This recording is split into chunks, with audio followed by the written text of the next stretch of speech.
Hi, I'm Alice. Last Christmas, my own family called me the biggest disappointment at our dinner table. 6 months later, Forbes magazine was calling me one of the most innovative entrepreneurs under 30 in America. What happened between those two moments didn't just change my bank account. It changed everything I thought I knew about failure, family, and what it really means to succeed. Before we jump back in, tell us where you're tuning in from, and if this story touches you, make sure you're subscribed, because tomorrow, I've saved something extra special for you. The call from Forbes came on a Tuesday morning, while I was sitting in my tiny studio apartment in Cleveland, eating cereal for the third meal in a row because I'd spent my last $50 on server costs for my struggling app. When the journalist introduced herself and said they wanted to feature my company in their 30 under 30 inches issue, I thought it was a prank call. After all, just months before, my own brother had looked me in the eye and said I was wasting my life on ridiculous computer games that nobody cares about. But I'm getting ahead of myself. Let me take you back to where it all began, because this story isn't really about success. It's about what happens when the people who are supposed to believe in you most are the very ones who push you to prove them wrong. The snow was falling heavy outside my childhood home in suburban Detroit that Christmas evening, covering the perfectly manicured lawn that my mother took such pride in. I remember staring out the dining room window, watching the flakes accumulate while the conversation around me grew more heated with each passing minute. I'd driven 4 hours from Cleveland to be here, taking time off from the coding boot camp I'd been attending religiously for the past 8 months, hoping that maybe this year would be different. Maybe this year my family would finally understand what I was trying to build. I should have known better. The dining room table was set with my grandmother's china, the same delicate pattern that had graced our holiday meals for as long as I could remember. My mother, Linda, had outdone herself with the spread: glazed ham, roasted vegetables, her famous apple stuffing, and enough side dishes to feed twice our number. My father, Robert, sat at the head of the table in his usual spot, still wearing the tie he'd put on for Christmas Eve service that morning. My older brother, David, was to his right, looking polished and successful in his banking uniform of pressed khakis and a polo shirt, while his wife, Jennifer, picked at her food and occasionally glanced at her phone. My younger sister, Michelle, sat across from me, fresh from her second year of medical school, radiating the kind of confidence that comes from following a path everyone approves of. She'd spent the first hour of dinner regaling us with stories from her clinical rotations, earning approving nods from our parents with every anecdote about saving lives and making a difference in the world. I sat there in my best attempt at looking presentable, a sweater I'd borrowed from my roommate because all my own clothes were either coding conference t-shirts or hoodies with holes in them, trying to find an opening to share what I'd been working on. For months, I'd been developing an app that used artificial intelligence to help small businesses optimize their inventory management. I'd named it ShelfSense, and while it was still in beta testing, the early feedback from the local businesses I'd partnered with was incredibly promising. "So Alice," my father said, finally turning his attention to me as my mother served dessert, "what exactly are you doing with yourself these days? Your mother mentioned you're still in that computer class." I straightened up, sensing an opportunity. "Actually, Dad, I've been building something really exciting. It's an application that helps small business owners." "Oh God, not another app," David interrupted, rolling his eyes dramatically. Preparing and narrating this story took us a lot of time, so if you are enjoying it, subscribe to our channel. It means a lot to us. Now, back to the story. "Alice, when are you going to get a real job? You're 27 years old. I was already promoted to senior analyst by the time I was your age." "This is a real job," I said, feeling my cheeks flush. "I'm creating something that could genuinely help people." Small businesses lose thousands of dollars every year because they can't accurately predict what inventory they need. "My app uses machine learning algorithms to machine learning," Jennifer repeated, making air quotes with her fingers. "Sounds like a fancy way of saying you're playing with computers in your bedroom." My mother set down her coffee cup with a gentle clink that somehow felt loud in the sudden silence. "Honey, we're just worried about you. You've been doing this computer thing for years now, and what do you have to show for it? You're living in that tiny apartment, you can barely afford to visit us, and you're not getting any younger." The words hit me like a physical blow. I looked around the table at these people who were supposed to know me better than anyone, who were supposed to support my dreams even when they didn't understand them. Instead, I saw disappointment in their eyes, the kind of gentle pity you might reserve for someone who's clearly delusional about their prospects. "I have paying clients," I said quietly, but my voice sounded weak even to my own ears. 3 local businesses are already using ShelfSense, and they've seen a 20% reduction in waste inventory. 3 whole clients, David said with a laugh that had no humor in it. "Alice, do you know what I made in bonuses last year alone? More than you've probably made in your entire adult life." At some point, you have to face reality. My father cleared his throat, a sound that had always meant he was about to deliver one of his measured, careful judgments. "Your brother has a point, sweetheart. We've all been very patient with your creative pursuits, but at some point, you need to think about your future. About stability. About having something real to show for your efforts." "This is real," I insisted, my voice rising despite my efforts to stay calm. "Just because you don't understand technology doesn't mean it's not real. Small businesses are the backbone of our economy, and I'm creating tools to help them succeed. That matters."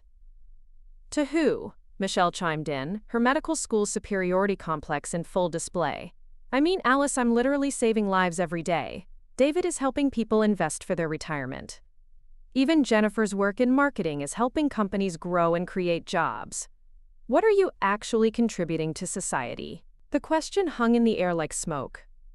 I felt something crack inside my chest, a sharp pain that I recognized as the exact moment when hope dies. These people had watched me struggle through my computer science degree while working 2 part-time jobs to pay for it. They'd seen me take on freelance coding projects that kept me up until 3 in the morning. They'd witnessed me pour every dollar I had into learning new technologies and building something from nothing. And still, somehow, they saw me as the family disappointment. "I'm trying to build something meaningful," I said, my voice barely above a whisper. "I'm trying to create something that didn't exist before. Something that makes people's lives better." "Playing with computers isn't building anything," my father said, not unkindly but with the sort of finality that suggested the conversation was over. "It's time to grow up, Alice. Get a steady job, maybe meet someone nice. Stop chasing these fantasies." I looked around the table one more time, taking in their faces. My mother's concerned frown, my father's disappointed shake of the head, David's smug satisfaction, Jennifer's bored indifference, Michelle's pitying smile. These were the people who had raised me, who had taught me to dream big and work hard, and they couldn't see that's exactly what I was doing. I excused myself to use the bathroom, but instead I grabbed my Guiado coat from the hallway closet and walked out into the snow. I sat in my car for 20 minutes, letting the engine warm up while I cried angry tears that froze on my cheeks in the December cold. Part of me wanted to march back in there and defend myself more forcefully, to make them understand. But a bigger part of me knew that their minds were already made up. To them, I would always be the dreamer who couldn't get her life together, the daughter who had chosen the wrong path and was too stubborn to admit it. I drove back to Cleveland that night through a snowstorm that should have kept me off the roads, but I couldn't stand another minute in that house. My tiny studio apartment had never looked so welcoming, with my computer setup taking up half the living space and my whiteboard covered in flowcharts and algorithm sketches. This was my world, my domain, the place where I could create things that mattered. The next morning, I called my best friend and roommate from college, Sarah Martinez, who had been the only person to consistently support my entrepreneurial ambitions. She was living in San Francisco, working as a software engineer for one of the big tech companies, and she'd been following my progress with ShelfSense since I'd started building it. "They said what?" she asked, when I recounted the dinner conversation. I could hear the outrage in her voice even through the phone. "Alice, you're building something incredible. Don't let their small-town mentality make you doubt yourself." "But what if they're right?" I asked, slumping onto my couch with my laptop balanced on my knees.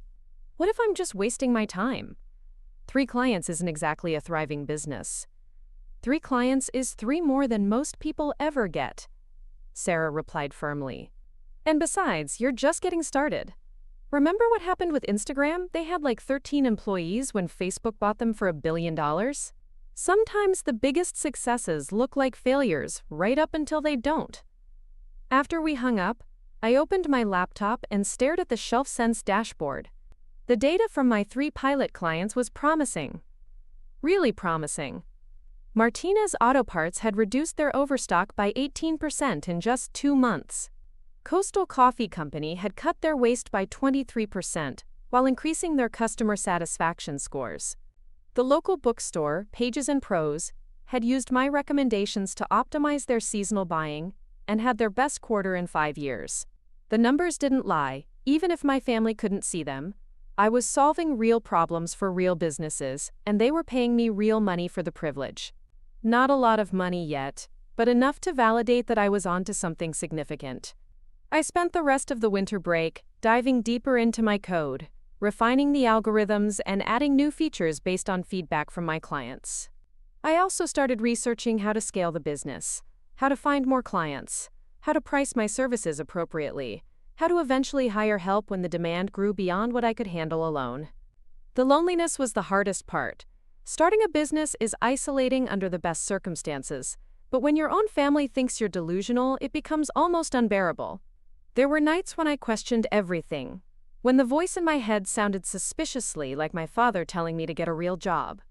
But every time I felt myself wavering, I'd get an email from one of my clients thanking me for saving them money or helping them make better decisions, and I'd remember why I was doing this. By February, I had landed 2 more clients, and the word was starting to spread through Cleveland's small business community. The local Chamber of Commerce invited me to give a presentation about digital tools for inventory management, and suddenly I was fielding inquiries from businesses I'd never even heard of. A local restaurant group wanted to discuss implementing ShelfSense across all their locations. A chain of boutique gyms was interested in using my algorithms to optimize their supplement and equipment inventory. I was working 16-hour days, but for the first time in my life it didn't feel like work. Every line of code I wrote, every client meeting I conducted, every late-night troubleshooting session felt like I was building towards something bigger than myself. I was creating a tool that genuinely made people's lives better, and I was doing it entirely on my own terms. The breakthrough moment came in March when I received an email from Marcus Chen, a business consultant who specialized in helping small companies improve their operations. He'd heard about ShelfSense through one of my clients and wanted to discuss a potential partnership.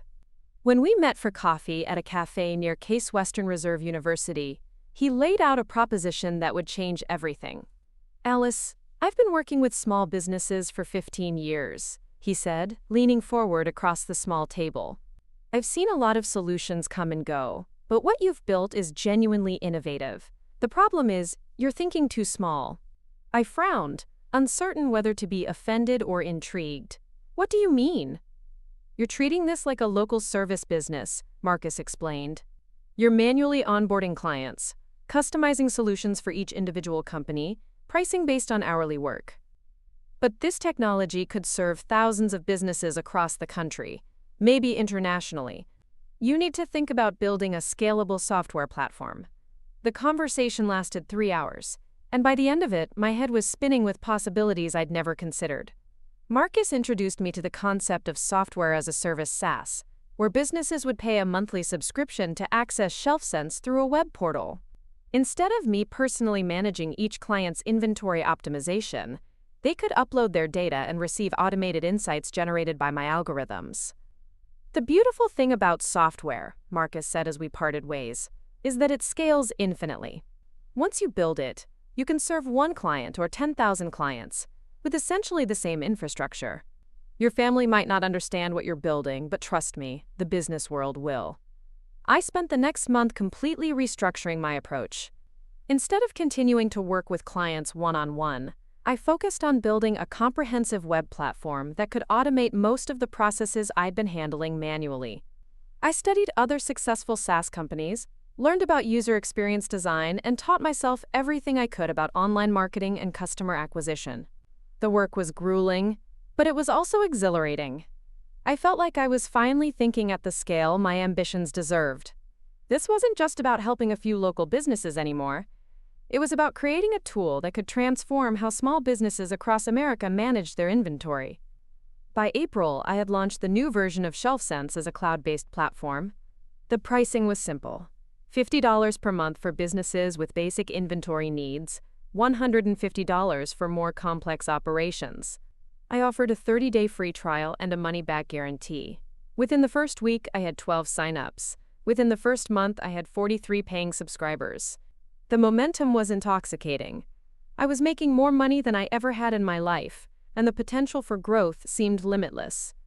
Business owners were finding me through Google searches, word-of-mouth referrals, and posts on industry forums. I started a blog where I shared insights about inventory management and small business operations, which drove even more traffic to my platform. But the real validation came in May when I received an email that made me read it 3 times before I believed it was real. The message was from Elena Rodriguez, a staff writer for Forbes magazine who specialized in covering emerging entrepreneurs and innovative small businesses. Ms. Johnson, the email began, I've been following the buzz around shelf sense in the small business community, and I'm interested in learning more about your story for a potential feature in Forbes. Would you be available for a phone interview this week? I stared at my laptop screen for a full 5 minutes, wondering if this was some elaborate spam or perhaps a mistake meant for someone else. Forbes wanted to interview me. Forbes, the magazine my father read religiously, the publication that featured the most successful business leaders in the world, wanted to write about my little inventory management app. The interview, when it happened, was surreal.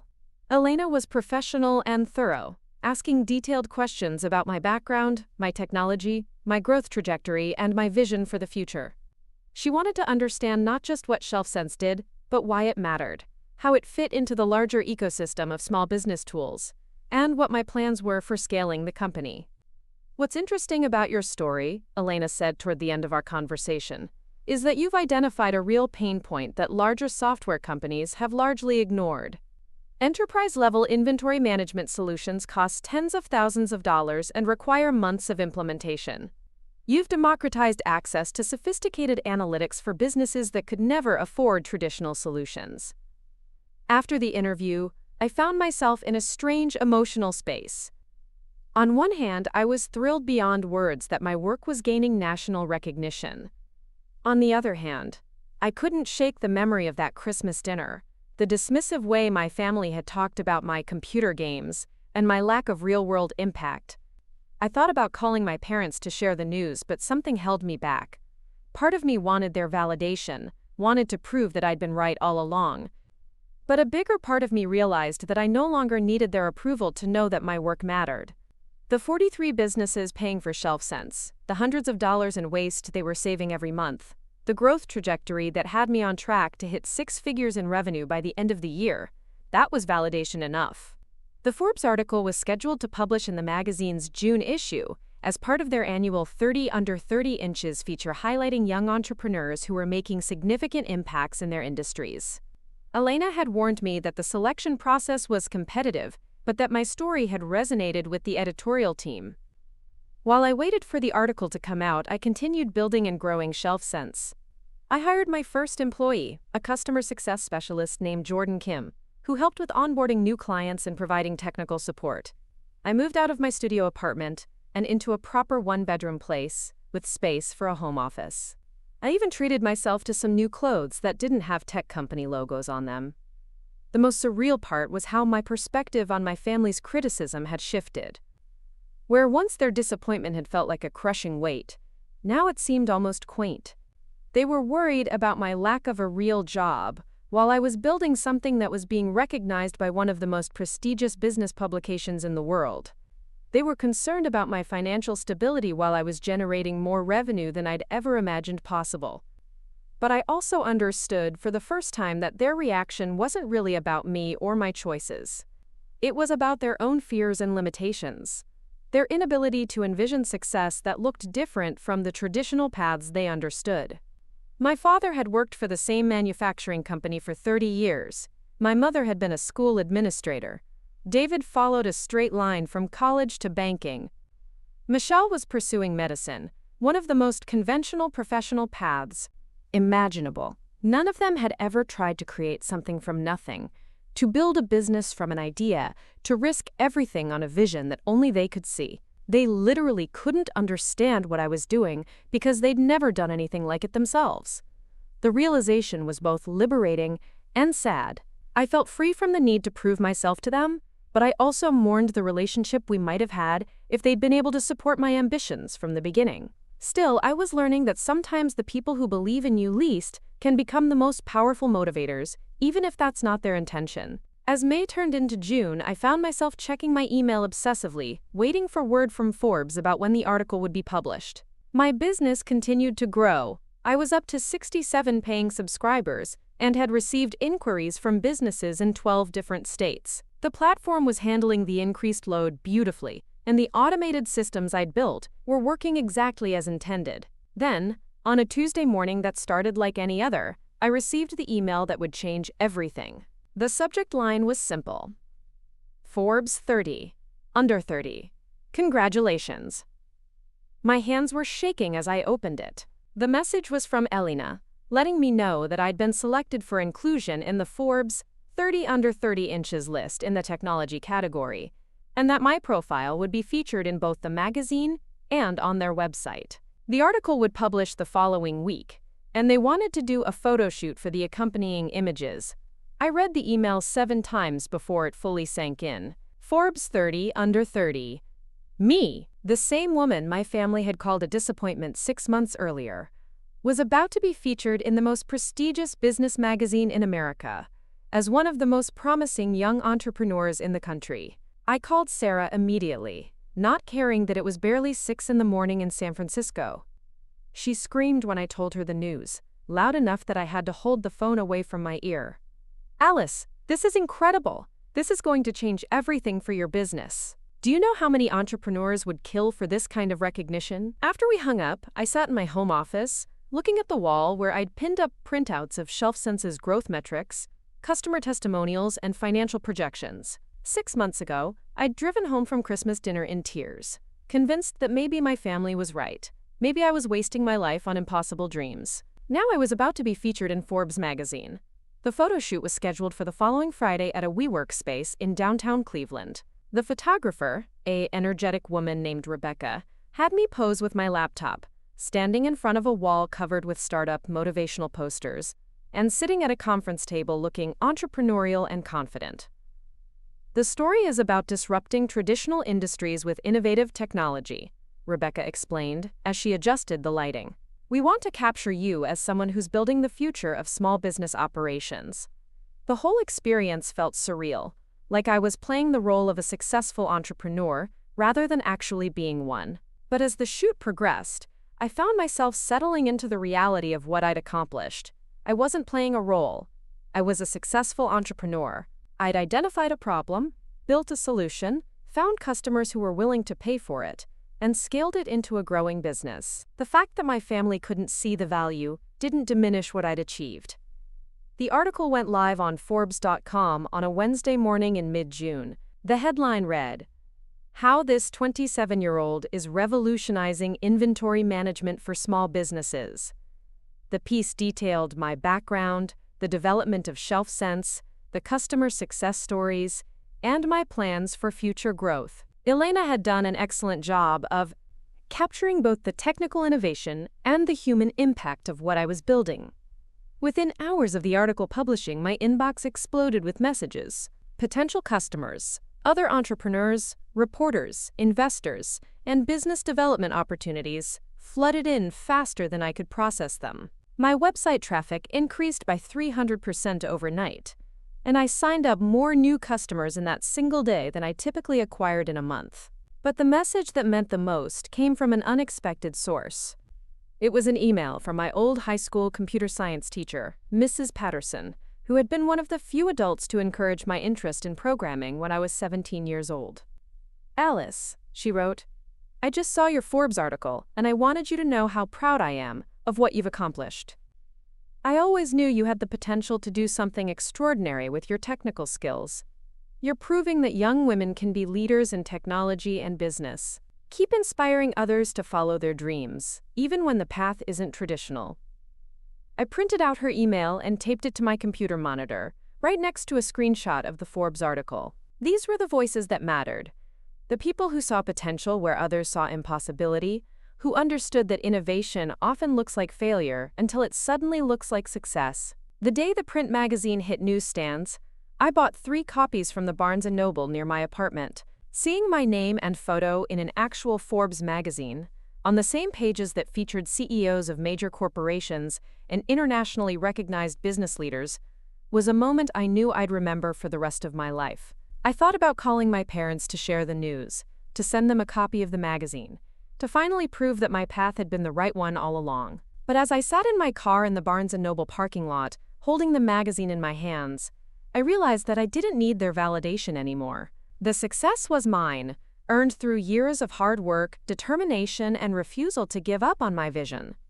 Their inability to see it didn't diminish it. 6 months after Christmas dinner, everything had changed. My business was thriving, my future looked bright, and I'd gained recognition from one of the most respected publications in the business world. But more importantly, I'd learned that the opinion that matters most is your own. When you're building something meaningful, when you're solving real problems for real people, when you're creating value in the world, that's success, regardless of whether the people around you understand it or not. The girl who drove home in tears through a snowstorm was gone. In her place was a woman who knew her worth, understood her capabilities, and refused to let anyone else define her potential. And that transformation, I realized, was worth more than any magazine feature or business milestone. It was worth everything. The morning after the Forbes article went live, I woke up to my phone buzzing with notifications I'd never seen before. LinkedIn connection requests from venture capitalists. Twitter mentions from tech influencers I'd only dreamed of meeting. Email inquiries from businesses across the country wanting to implement ShelfSense. My small world had suddenly exploded into something much larger and more complex than I'd ever imagined. I made coffee and sat at my kitchen table, scrolling through messages that felt like they were meant for someone else. A startup accelerator in Austin wanted to discuss their next cohort. A business development manager from Microsoft was interested in exploring partnership opportunities. A podcast host who interviewed successful entrepreneurs wanted to book me as a guest. Each notification felt surreal, like I was living in someone else's life. The most intriguing message came from someone named Thomas Brennan, who identified himself as a partner at North Point Ventures, an early-stage investment firm based in Chicago. His email was direct and professional, asking if I'd be interested in discussing growth capital for ShelfSense. I'd heard of venture capital, of course, but it had always seemed like something that happened to other people, to entrepreneurs who went to Stanford or had connections in Silicon Valley. I spent the next hour researching North Point Ventures online. Their portfolio included several successful software companies, and Thomas Brennan's bio described him as someone who specialized in investing in B2B SaaS platforms serving underserved markets. That description fit ShelfSense perfectly, but I still felt like there had to be some mistake. Investment firms didn't just reach out to entrepreneurs in Cleveland who were featured in magazine articles, did they? When I called Sarah to discuss the flood of interest, she laughed at my uncertainty. Alice, you have to understand that Forbes 30 under 30 feet is like a beacon for investors and business development people. They read those lists specifically to find companies like yours before they become too big and expensive to get involved with. But I'm just getting started, I protested. I have less than 70 customers and I'm still running everything from my apartment. That's exactly what makes you attractive, Sarah explained.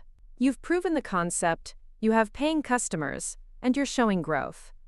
But you're still small enough that an investment could really accelerate your trajectory. These people aren't looking for finished companies. They're looking for promising ones they can help scale. The conversation with Thomas Brennan was scheduled for the following Tuesday. I spent the weekend preparing, creating a detailed presentation about ShelfSense's current performance, market opportunity, and growth projections. I researched comparable companies and tried to understand how venture capital actually worked. The more I learned, the more I realized how much I didn't know about scaling a business beyond what I'd accomplished so far.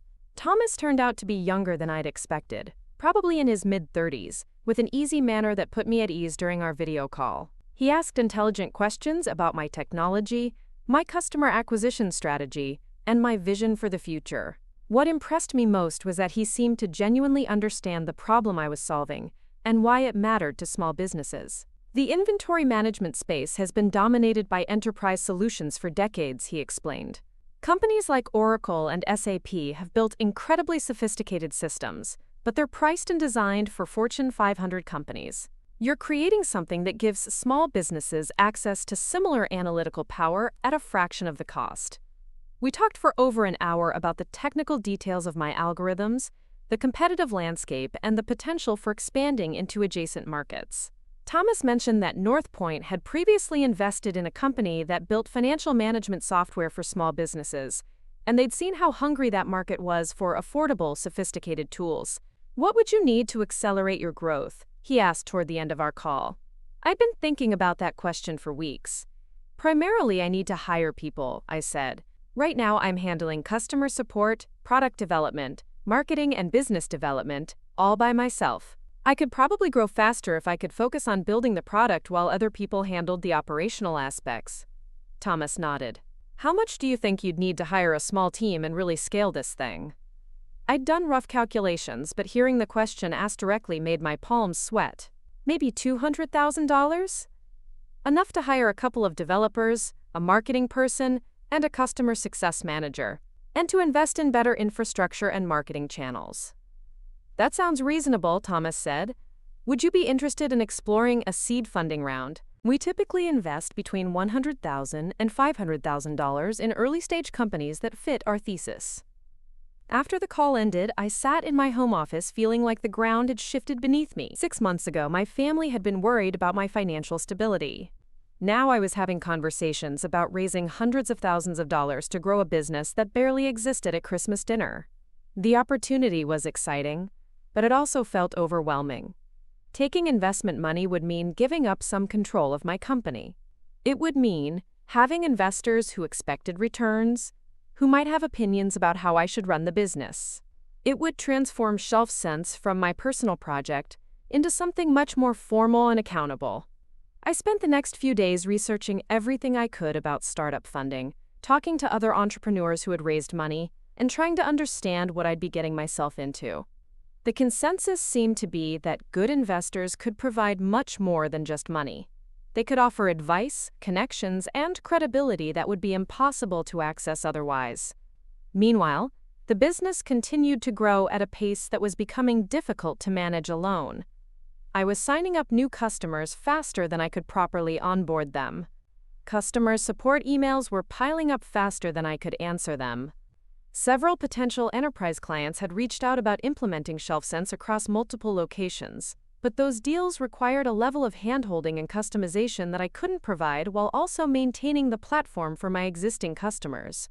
The breaking point came on a Thursday afternoon when I realized I had 17 unanswered customer support tickets, 12 sales inquiries that needed follow-up, and a critical bug in the platform that was affecting data imports for 3 different clients.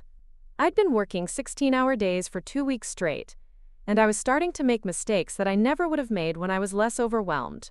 I called Jordan Kim, the customer success specialist I'd hired a few months earlier, and explained the situation. "I think we need to expand the team faster than I originally planned," I told him. "I'm becoming a bottleneck for our own growth." Jordan had been pushing for additional hiring since he'd started. "I've been telling you that for weeks," he said with a laugh. "The demand is there, Alice. We just need the resources to meet it properly." That evening, I called Thomas Brennan and told him I was ready to seriously discuss a funding round. We scheduled an in-person meeting for the following week at Northpoint's offices in Chicago.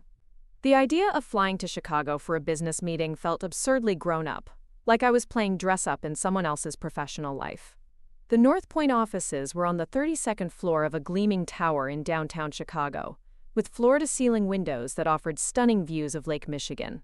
The conference room where I met with Thomas and 2 of his partners felt like something from a movie about successful business people. I'd bought a new blazer specifically for the meeting, and I felt simultaneously professional and like I was pretending to be someone I wasn't. The presentation went better than I'd dared to hope.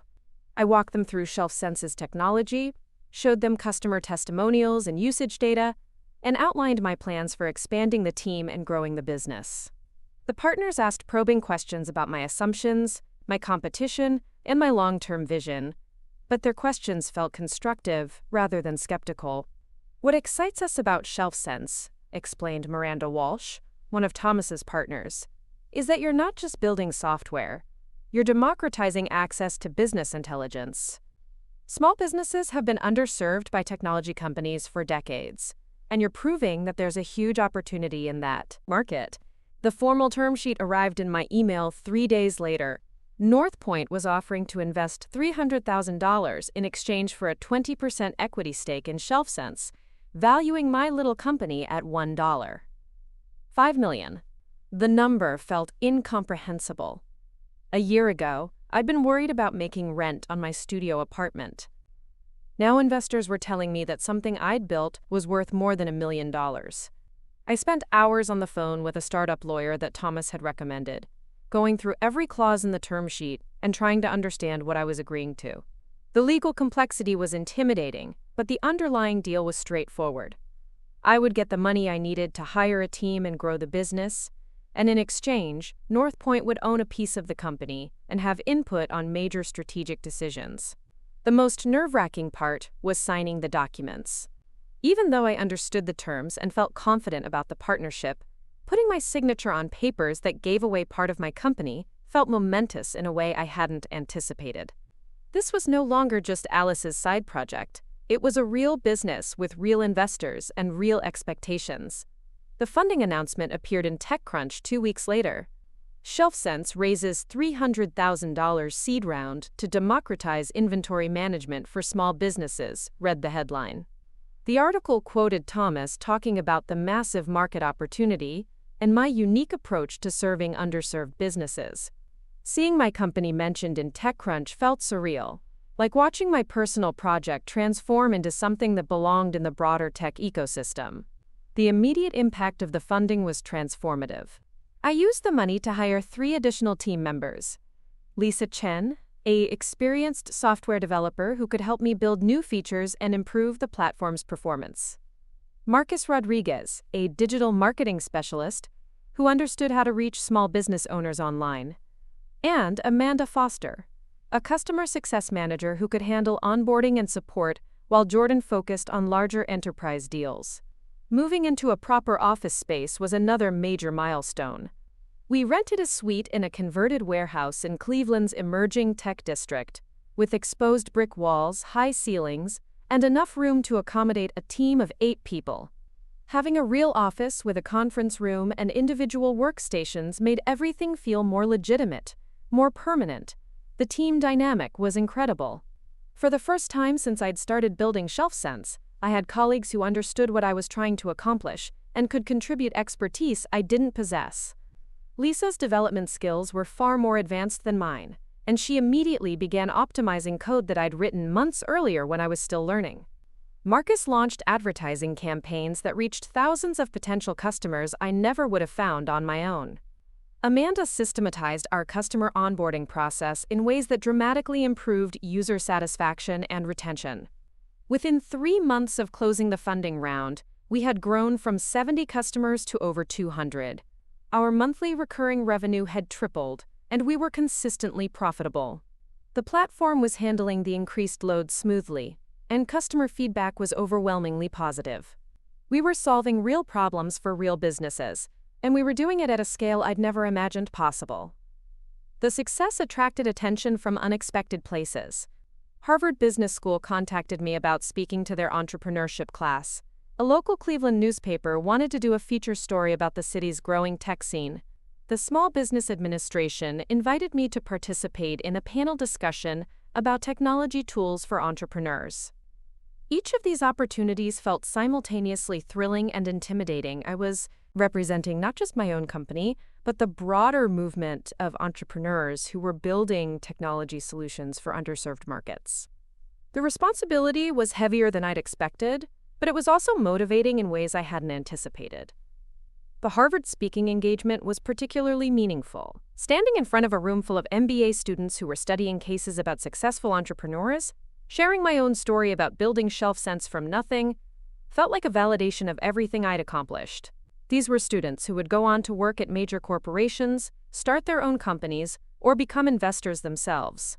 The fact that they were interested in learning from my experience suggested that what I had built had broader significance beyond just the immediate business success.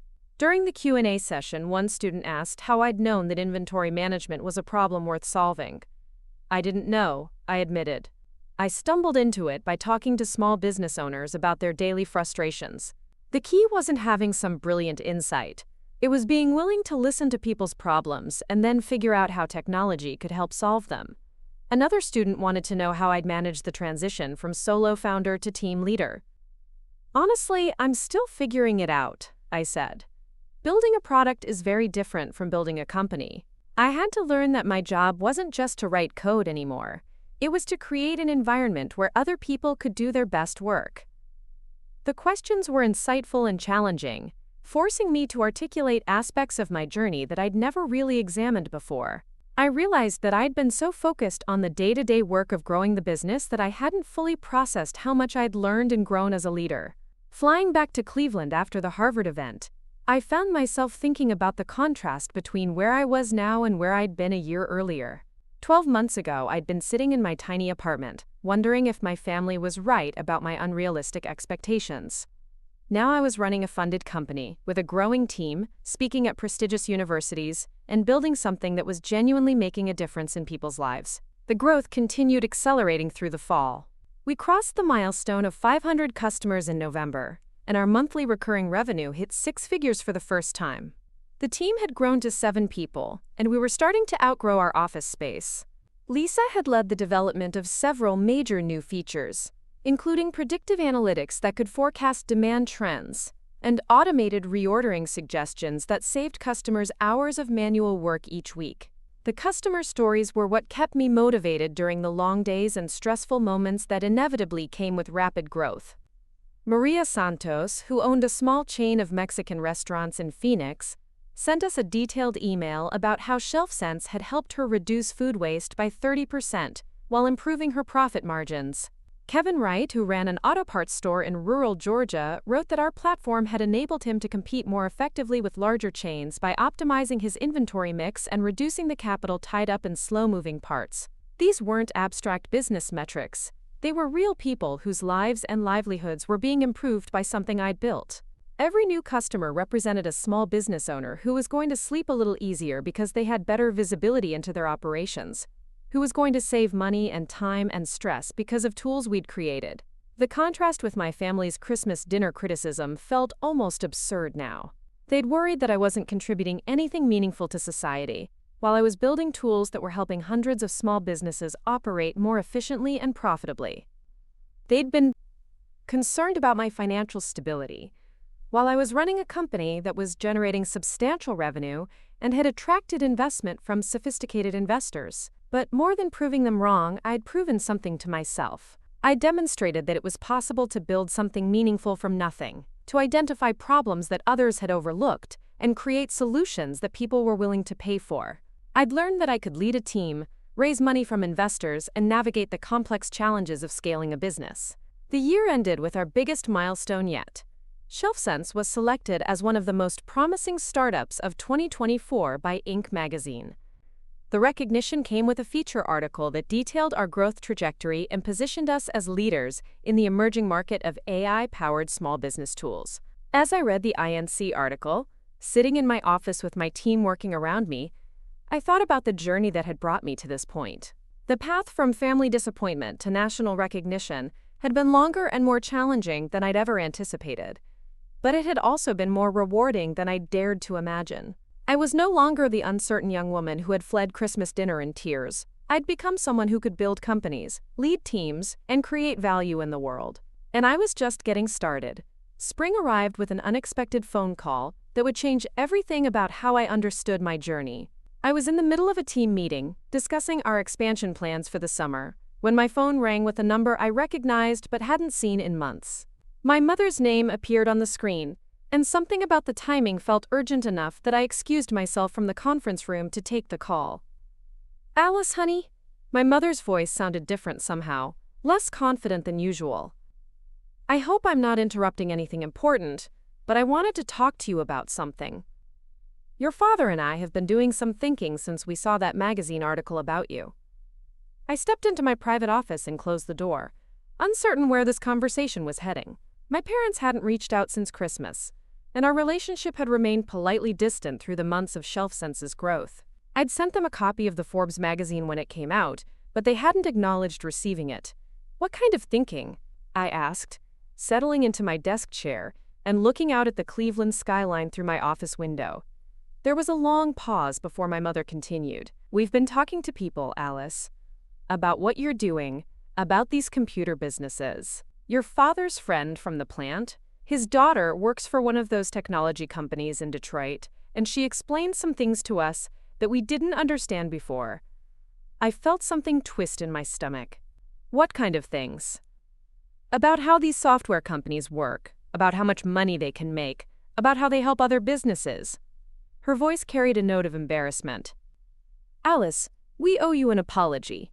We didn't understand what you were building. We thought you were just playing around with computers. But Linda Morrison's daughter explained that what you're doing is actually quite sophisticated.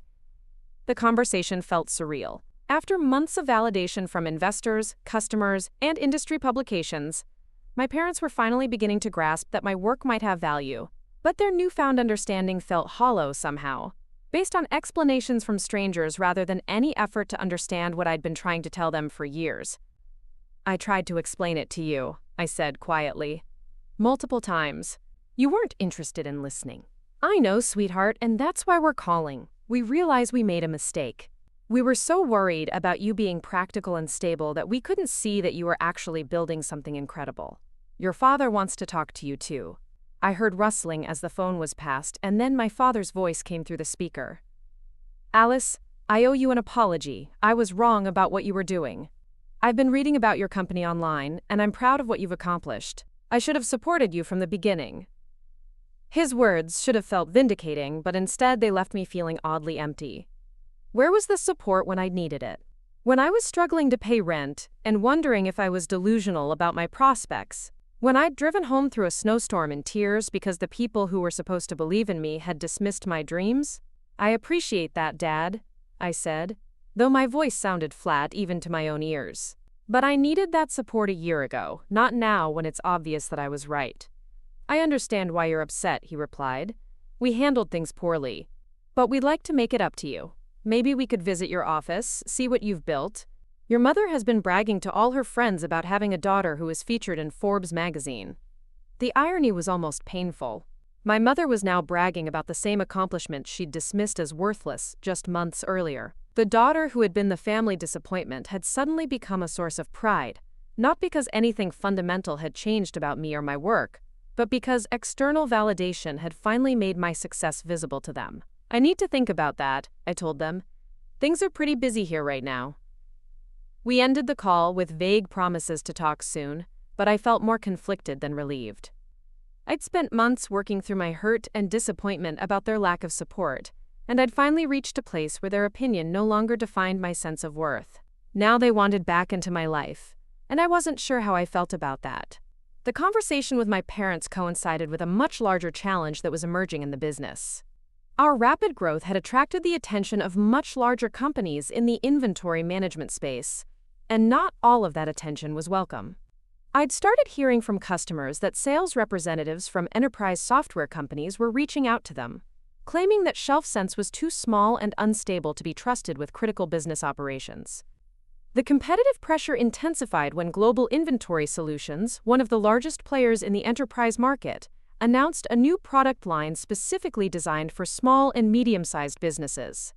Their marketing materials seemed to directly reference ShelfSense's value proposition, and their pricing was aggressively low, clearly designed to undercut our position in the market. They're trying to squeeze us out before we get too established, Lisa observed during one of our weekly team meetings. It's a classic big company strategy. They ignored this market segment for years, but now that we've proven there's demand, they want to take it over. The threat felt existential in a way that nothing had before. We were still a small company with limited resources, competing against organizations with billions of dollars in revenue and thousands of employees. They could afford to lose money on their small business products if it meant preventing competitors like us from gaining traction. Thomas Brennan from North Point Ventures suggested that we needed to think about our next funding round sooner than originally planned. You've proven the market demand and demonstrated your ability to execute, he explained during a strategy call. But you're at a critical juncture where you either scale quickly enough to defend your position, or you risk being overwhelmed by larger competitors. The prospect of raising more money felt both exciting and terrifying. A larger funding round would give us the resources to compete more effectively, but it would also mean giving up more control of the company and taking on much higher expectations from investors. We'd be making a bet that we could grow fast enough to justify the increased investment. I spent weeks preparing for investor meetings, refining our growth strategy, and developing detailed financial projections. The process was more complex than our seed round had been, involving multiple meetings with different firms and increasingly sophisticated due diligence on their part. Some investors were interested but concerned about our ability to compete against larger incumbents. Others were excited about the market opportunity but worried about our team's experience with scaling businesses. The breakthrough came from an unexpected source. Rebecca Wang, a partner at Catalyst Growth Partners in San Francisco, had been following ShelfSense since the Forbes article was published. She reached out not just as an investor, but as someone who had personal experience with the exact problem we were solving. "I spent 10 years helping my family run a small restaurant chain," she explained during our first call. "I lived through the nightmare of inventory management, the waste, the stockouts, the constant guesswork about what to order. What you've built would have saved us tens of thousands of dollars and countless hours of stress." Rebecca's personal connection to our market made her questions more insightful and her enthusiasm more genuine than what we'd encountered with other investors. She understood our customers' pain points at a visceral level, and she could see how our solution addressed real operational challenges that larger software companies had never bothered to understand. Catalyst Growth Partners offered to lead a Series A funding round of $2.5 million, with participation from NorthPoint Ventures and 2 other firms.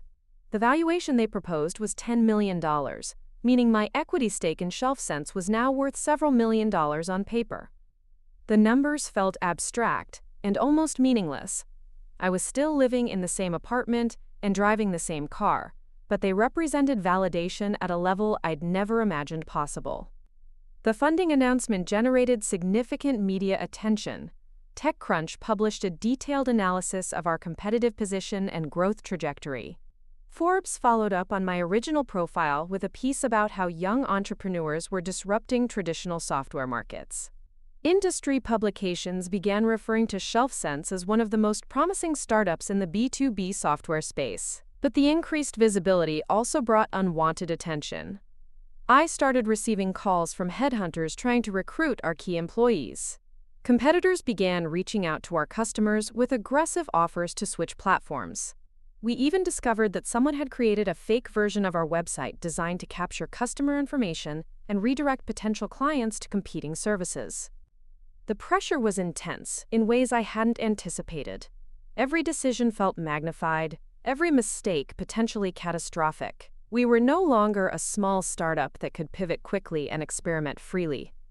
We were a funded company with investor expectations, employee responsibilities, and competitive threats that required careful strategic thinking.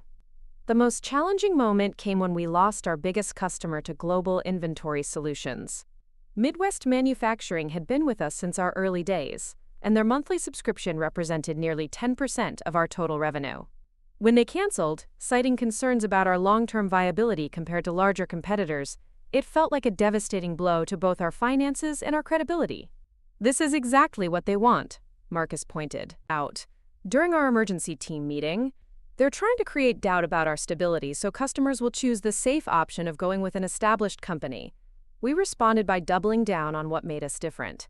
Instead of trying to compete feature for feature with enterprise solutions, we focused on the things that larger companies couldn't or wouldn't do: personalized customer service, rapid feature development based on user feedback, and pricing that made sense for small businesses.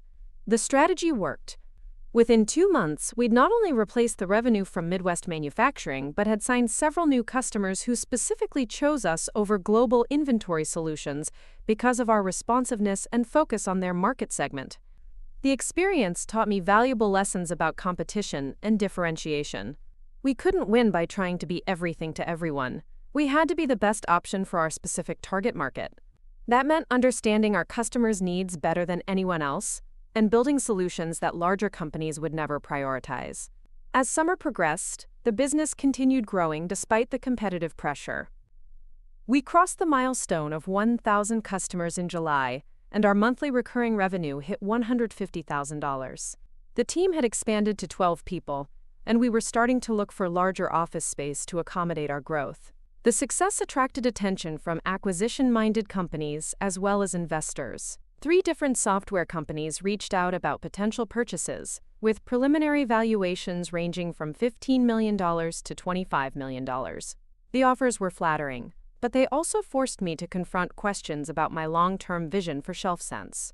Did I want to sell the company and cash out while the market was strong? Or did I believe we could build something much larger and more impactful by remaining independent? The decision wasn't just financial. It was about what I wanted my legacy to be and how I wanted to spend the next several years of my life. I found myself thinking back to the early days of building ShelfSense, when every customer felt like a personal victory and every feature improvement was driven by direct feedback from business owners who were struggling with real problems. That connection to our mission, helping small businesses operate more efficiently and profitably, remained the most fulfilling part of my work. The acquisition offers were ultimately declined, but they served an important purpose in clarifying my priorities. I wanted to build something that would have lasting impact, not just create a quick financial return. ShelfSense had the potential to fundamentally change how thousands of small businesses manage their operations, and I wasn't ready to hand that opportunity over to a larger company that might dilute our focus or change our priorities. By the end of the summer, we'd established ourselves as clear leaders in the small business inventory management space. Our customer base was growing, our product was improving rapidly, and our competitive position was stronger than ever. The challenges from larger competitors had actually made us better, more focused, more efficient, and more determined to serve our market segment better than anyone else. The personal growth had been just as significant as the business growth. I'd learned to lead a larger team, navigate complex investor relationships, and make strategic decisions under pressure. The uncertain young woman who had doubted herself after Christmas dinner had evolved into a confident CEO who could hold her own in any business discussion. But perhaps the most important revelation was about the nature of success itself.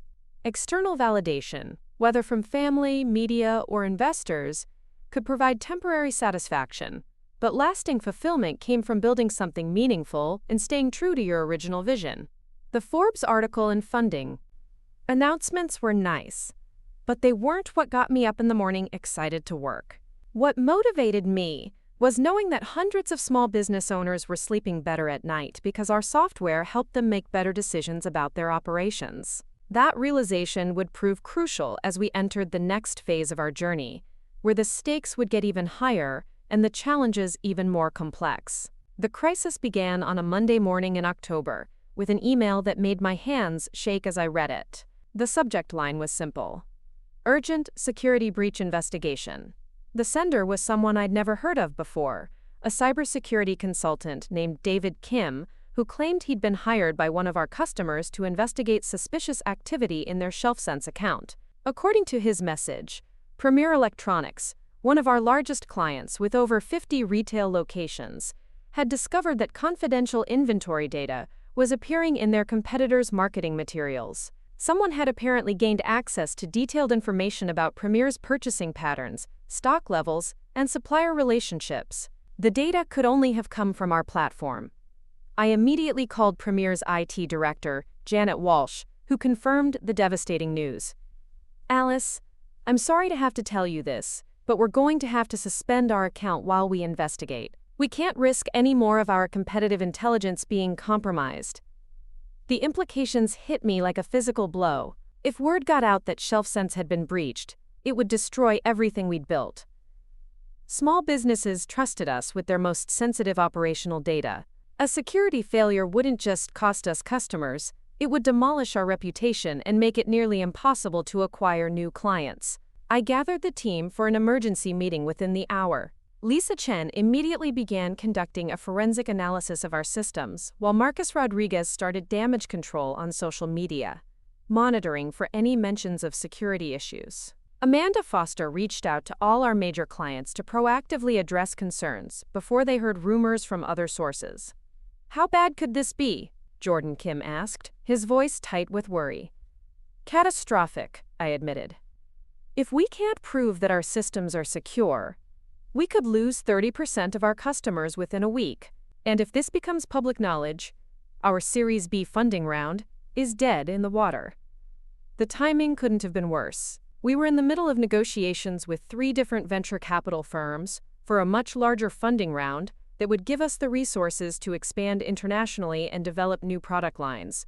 Any hint of security problems would make us untouchable to investors. Lisa's preliminary investigation revealed traces of unauthorized access attempts, but nothing that appeared to have succeeded. Our servers showed no signs of breach, our databases were intact, and our security logs didn't indicate any successful intrusions. The mystery of how Premier's data had been compromised was becoming more puzzling by the hour. It's possible the leak didn't come from our systems, Lisa said during our second emergency meeting of the day. Their data could have been compromised through their own network or through one of their other software providers. But the damage was already spreading. By Tuesday afternoon, 2 more customers had suspended their accounts pending security reviews. Industry blogs were starting to pick up rumors about potential data breaches at unnamed inventory management companies. Our customer support team was fielding dozens of calls from concerned clients demanding assurance that their information was safe. The stress was unlike anything I'd experienced during the previous 2 years of building ShelfSense.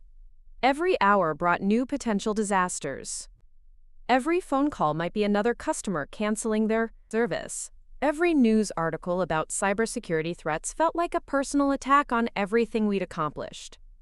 Rebecca Wang from Catalyst Growth Partners called Wednesday morning with news that made the situation even more urgent. Alice, I'm hearing chatter in the investor community about security issues with inventory management startups. Nothing specific to ShelfSense yet, but if this narrative gains momentum, it's going to make our Series B much more complicated. How much time do we have? I asked, pacing around my office while trying to keep my voice steady. Realistically, maybe 2 weeks before investors start getting spooked. You need to either prove definitively that your systems weren't compromised, or figure out exactly what happened and how you're preventing it from happening again. I spent the rest of Wednesday coordinating with external cybersecurity experts, including the consultant who had first contacted us about Premier Electronics. David Kim's firm specialized in forensic analysis of data breaches, and they agreed to conduct a comprehensive audit of our entire infrastructure. The audit process was invasive and exhausting. Every system had to be examined, every access log analyzed, every piece of code reviewed for potential vulnerabilities. The cybersecurity team worked around the clock, treating our office like a crime scene where the perpetrator might have left digital fingerprints. Thursday brought a breakthrough that changed everything. David Kim called me at 7 in the morning with news that was simultaneously relieving and infuriating.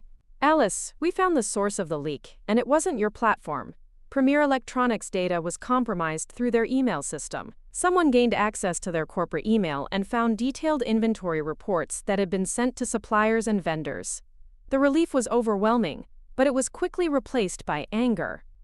So our platform was never breached? All this panic was for nothing? Not exactly for nothing, David replied. The attack was sophisticated, and whoever did it specifically targeted companies that use ShelfSense. This wasn't random. Someone is deliberately trying to damage your reputation. The implication was chilling. We weren't dealing with a security breach. We were dealing with corporate sabotage. Someone wanted to destroy confidence in ShelfSense by making it appear that our platform was compromised. The timing, coinciding with our Series B fundraising, suggested that our competitors were playing much dirtier than we'd realized. I immediately called Premier Electronics to share the findings. Janet Walsh was relieved but also embarrassed that her company's email security had been the actual problem.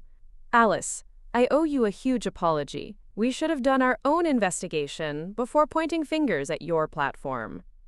Premier agreed to reinstate their account and issue a statement clarifying that ShelfSense had not been compromised. But the damage to our reputation had already begun spreading through industry networks. Competitors were subtly suggesting that small businesses couldn't trust newer software companies with sensitive data, while positioning their own established platforms as more secure alternatives. The corporate espionage revelation forced us to completely rethink our competitive strategy. We were no longer just competing on features and pricing. We were defending against deliberate attacks on our credibility. The enemy wasn't just trying to build better products. They were trying to destroy our business through fear and misinformation. "This is war," Marcus said during our crisis team meeting Friday morning. "They can't beat us on merit, so they're trying to scare our customers away."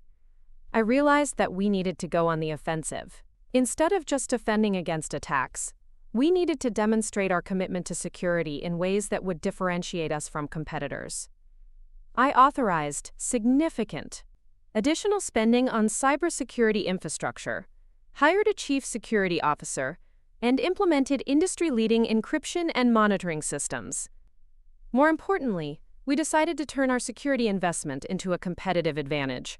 Instead of hiding behind vague assurances about data protection, we would become the most transparent company in the industry about our security practices. We published detailed documentation about our security protocols, underwent voluntary third-party audits, and offered our customers unprecedented visibility into how their data was protected. The strategy worked better than we'd dared to hope. Instead of losing customers due to security concerns, we started gaining them from competitors who couldn't match our transparency and investment in protection. Business owners appreciated being able to see exactly how their data was being safeguarded, rather than just taking generic promises on faith. The successful navigation of the crisis actually strengthened our position with investors. Rebecca Wang from Catalyst Growth Partners was impressed by how quickly and decisively we'd responded to the threat. "This kind of crisis management is exactly what we look for in portfolio companies," she told me. "You didn't just solve the immediate problem, you turned it into a long-term competitive advantage." The Series B funding round closed in November with $8 million from Catalyst Growth Partners and 2 other firms. The valuation of $35 million reflected not just our financial performance, but our demonstrated ability to handle sophisticated challenges and emerge stronger. But the most significant test came from an unexpected source. During the week we were finalizing the funding documents, I received a call from my brother David. He was traveling to Cleveland for a banking conference and wanted to take me to dinner to discuss something important. We met at an upscale restaurant downtown, the kind of place where business deals were made and corporate partnerships were celebrated. David looked successful and confident in his expensive suit, but there was something different about his demeanor. Less smugness, more genuine curiosity. "Alice, I owe you an apology," he began once we'd ordered. "I've been doing research about your company, talking to people in the financial industry who understand technology businesses. I was wrong about what you were building." I nodded, unsure where the conversation was heading. "I appreciate that, David. But that's not why I wanted to meet with you," he continued. "I have a business proposition. My bank is looking to expand our services to small business clients, and we think there might be an opportunity to partner with ShelfSense. We could offer your inventory management platform as part of a comprehensive business banking package." The irony was almost overwhelming. The same brother who had mocked my computer games at Christmas dinner was now proposing a business partnership. The family member who had questioned my contribution to society was trying to leverage my success for his own career advancement. "That's an interesting idea," I said carefully. "What kind of partnership are you thinking about?" David outlined a plan where his bank would resell ShelfSense subscriptions to their small business customers, taking a commission on each sale. The bank would handle marketing and customer acquisition, while we would provide the technology and support. It was a potentially lucrative arrangement that could dramatically accelerate our growth. But something about the conversation felt wrong. David's sudden interest in my business coincided perfectly with his own need to show innovation and growth in his banking career. He wasn't approaching me as a brother who believed in my vision. He was approaching me as a business opportunity that could benefit his own ambitions. "I need to think about it," I told him. "Partnership decisions like this require input from my entire team and our investors." "Of course," David replied. "But Alice, this could be huge for both of us. My bank has over 50,000 small business customers. Even if we only convert a small percentage to ShelfSense subscribers, we're talking about millions in additional revenue." After dinner, I walked back to my office feeling conflicted. The partnership opportunity was genuinely attractive from a business perspective. David's bank had exactly the kind of small business relationships we were trying to reach. and their endorsement would provide credibility that could accelerate our expansion significantly. But accepting the partnership would also mean doing business with someone who had spent years undermining my confidence and dismissing my ambitions. It would mean profiting from a relationship with someone who had only recognized my value after external validation made it impossible to ignore. I spent the weekend discussing the opportunity with my team and advisors. The business case was compelling, but the personal dynamics were complicated. Thomas Brennan from North Point Ventures pointed out that family relationships and business decisions should be kept separate. If this partnership makes sense for ShelfSense, the fact that David is your brother shouldn't influence your decision either way. Rebecca Wang from Catalyst Growth Partners agreed. The question isn't whether you like working with your brother. It's whether this partnership accelerates your mission of helping small businesses. If it does, you should consider it seriously. Monday morning brought the conversation that would force my final decision. I called David to discuss the partnership proposal in more detail, but our conversation quickly revealed the fundamental problem with mixing family relationships and business interests. Alice, I'm glad you're considering this seriously, David said. I think it could be the beginning of a much closer relationship between us, both personally and professionally. Maybe we could even explore having me join ShelfSense in a business development role. The assumption in his voice that my success was now an opportunity for his advancement made my decision clear.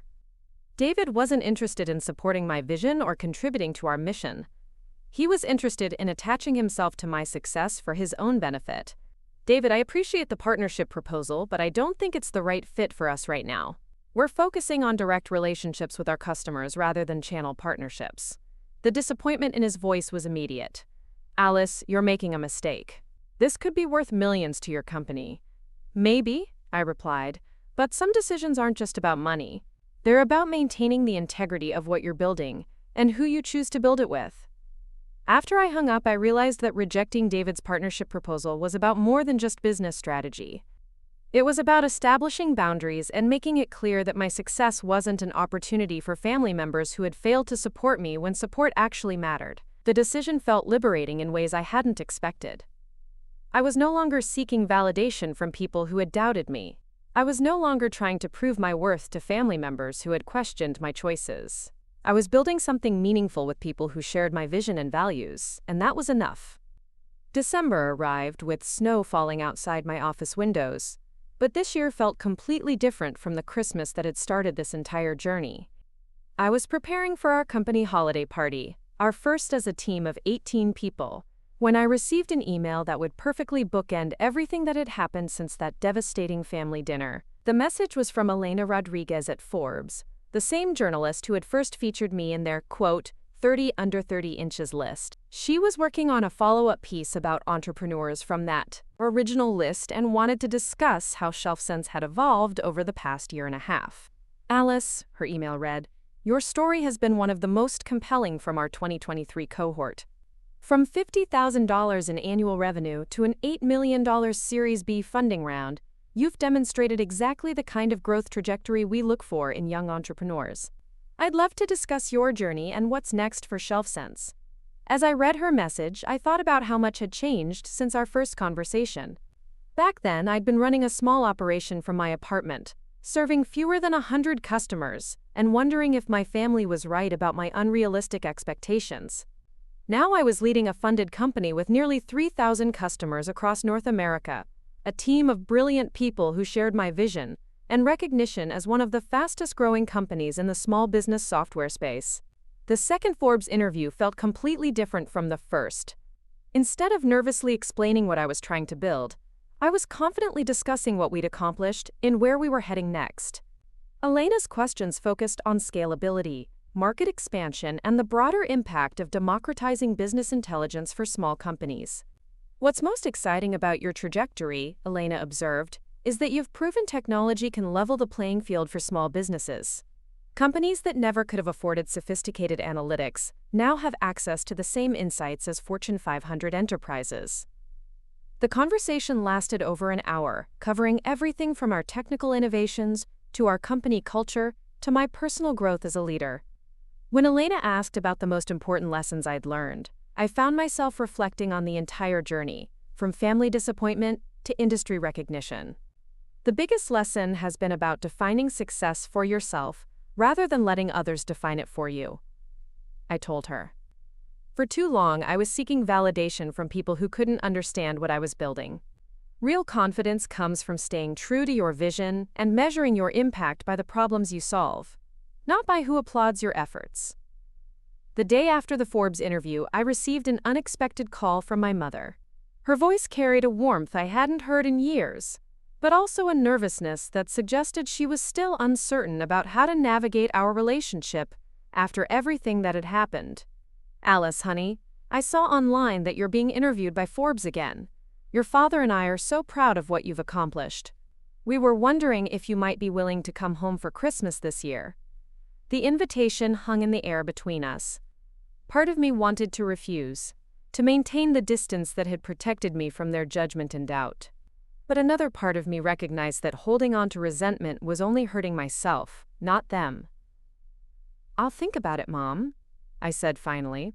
"Things are pretty hectic here with year-end planning, but maybe we can work something out."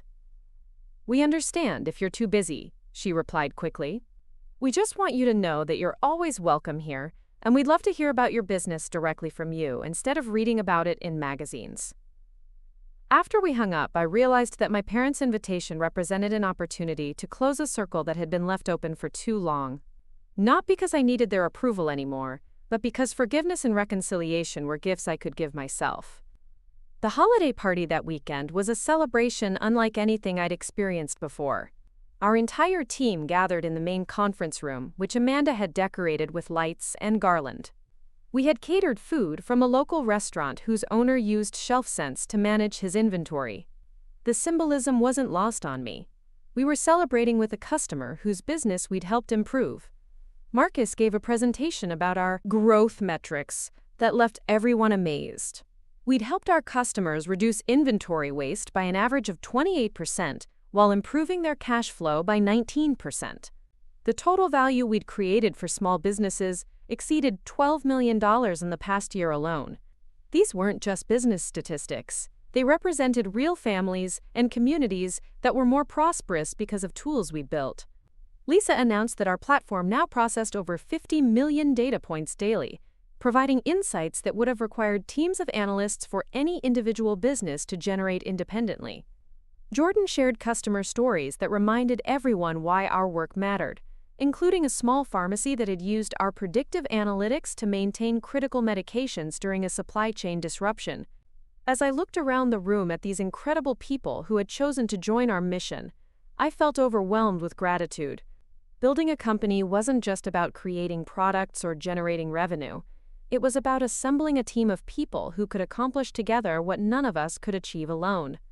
The evening ended with Rebecca Wang joining us via video call from San Francisco to share some exciting news. Catalyst Growth Partners had been tracking our progress since their investment, and they were impressed enough to begin discussions about a potential Series C funding round that could take us international. "Alice, what you've built here is exactly the kind of company we love to support," Rebecca said. "You've proven that small businesses are a massive market that's been underserved by technology companies. The opportunity to expand into Europe and Asia could make ShelfSense a globally significant platform." The possibility of international expansion felt both thrilling and daunting. We'd spent 2 years perfecting our approach to the North American market, learning to understand the specific needs and challenges of small businesses in different industries and regions. Expanding globally would require adapting our technology and business model to entirely different economic environments and regulatory frameworks. But the core mission would remain the same: helping small business owners make better decisions with their inventory, reduce waste, and improve profitability. Whether they were running a restaurant in Toronto, a retail shop in Manchester, or a manufacturing operation in Tokyo, the fundamental challenges were similar. Christmas morning found me driving back to my childhood home in Detroit for the first time since that fateful dinner 11 months earlier. The house looked exactly the same, with the same decorations my mother had been using for decades, and the same smell of holiday cooking that had defined my childhood Christmases. But I felt completely different walking through that front door. Instead of the uncertain young woman who had fled in tears, I was returning as someone who had built something meaningful, who had proved that innovation and determination could overcome skepticism and doubt. My parents greeted me with obvious nervousness, as if they weren't sure how to act around the daughter who had become a successful entrepreneur. The dynamic had shifted fundamentally. They were no longer the authority figures dispensing wisdom to their struggling child. We were adults relating to each other as equals, each with our own accomplishments and perspectives. David and Michelle were also there with their families, and the conversation around the dinner table was markedly different from the previous year. Instead of dismissing my work as unrealistic, they asked detailed questions about how the business operated, what our customers were like, and how we planned to grow internationally. "Alice, I have to admit I didn't understand what you were doing before," Michelle said as we shared dessert. "But now I see that you were solving a real problem that affects thousands of businesses. That's probably more impactful than anything I'm doing in my medical practice." The acknowledgement felt good, but it also felt unnecessary. I no longer needed my siblings' recognition to validate my choices. Their approval was nice to have, but it wasn't the foundation of my self-worth anymore. When my father asked about my plans for the future, I found myself talking passionately about our vision for ShelfSense becoming the operating system for small business inventory management worldwide. I described our research into artificial intelligence applications that could predict market trends and optimize purchasing decisions in ways that human analysts never could. "What's most exciting," I explained, "is that we're democratizing access to insights that used to be available only to massive corporations. A small restaurant owner in Cleveland can now make inventory decisions based on the same sophisticated analytics that a national chain uses." The conversation continued long after dinner was finished, with my family asking questions that demonstrated genuine interest rather than polite obligation. They wanted to understand not just what ShelfSense did, but why it mattered, and how it fit into the broader economy. As I drove back to Cleveland that evening, I reflected on how completely the family dynamic had transformed. The daughter who had been dismissed as a disappointment was now someone whose insights about business and technology were sought and respected. But more importantly, I had reached a place where their opinion, positive or negative, no longer determined my sense of self-worth. The new Forbes article was published in early January, positioning me as one of the most successful alumni from their original 30 under 30 inches list. The piece detailed ShelfSense's growth trajectory and included my thoughts about the future of small business technology. Elena had done an excellent job of capturing both the business accomplishments and the personal journey that had led to this point. Reading the article, I was struck by how different my story sounded when told from a position of established success rather than emerging potential. The same determination and vision that had seemed naive to my family 2 years earlier now appeared prescient and admirable. The article generated immediate interest from potential partners, customers, and even acquisition-minded companies. 3 different software giants reached out about purchasing ShelfSense, with preliminary valuations exceeding $100 million. The numbers were staggering, representing financial security beyond anything I'd ever imagined possible. But when I discussed the acquisition offers with my team and advisors, I realized that selling wasn't the right choice for us. We were just beginning to fulfill our potential impact on small businesses globally. The problems we were solving were too important, and the market opportunity was too large to hand over to a larger company that might not share our focus on serving underserved businesses.